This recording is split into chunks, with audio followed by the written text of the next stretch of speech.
lakini kukawa kuna msimamo wa ndani ya familia yake kwamba mtoto huyu hatapelekwa kidato cha 5.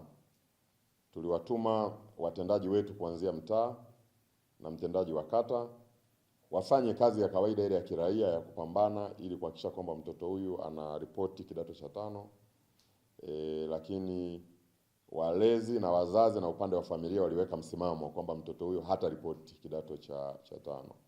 Kwa hiyo baadaye, kama inavyofahamika, nilifanya operation mimi mwenyewe kwamba baada ya hatua mbalimbali ambazo tumezichukua,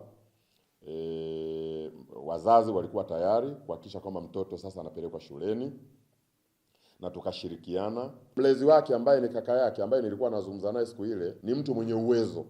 Tumemfuatilia, ni familia yenye uwezo, lakini walikuwa wanakwepa wajibu wao.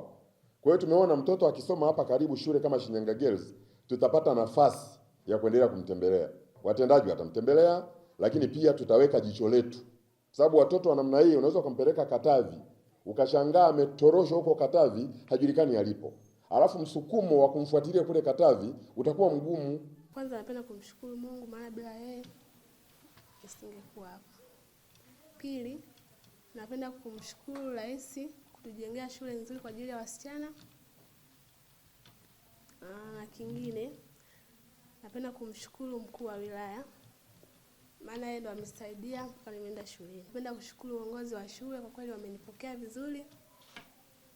Mazingira yapo vizuri shuleni. Naahidi kusoma kwa bidii ili baadaye niweze kutimiza ndoto zangu.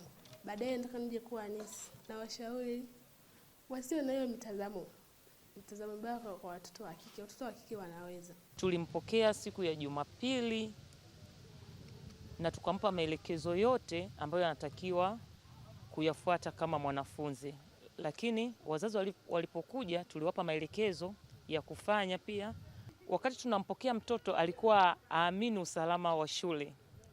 Lakini alivyofika, namna ambavyo tumempokea, alivyopokelewa na mkuu wa shule, alivyopokelewa na walimu, namna ambavyo tumempangia mabweni, tumempeleka darasani, tumemshughulikia uniform, ni mtoto ambaye kwa kweli mpaka sasa hivi ana amani, ana furaha. Lakini pia nilikwenda darasani kumwangalia. Nimemkuta yuko darasani anasoma vizuri kabisa, kwa sababu ni mwanafunzi ambaye amechaguliwa kwa combination ya CBG. Kazi yangu ni moja tu, kuwasimamia hao watoto wa kike ambao serikali imenikabidhi kuwasimamia ili watimize ndoto zao. Kwa hiyo hata kwangu nitamsimamia.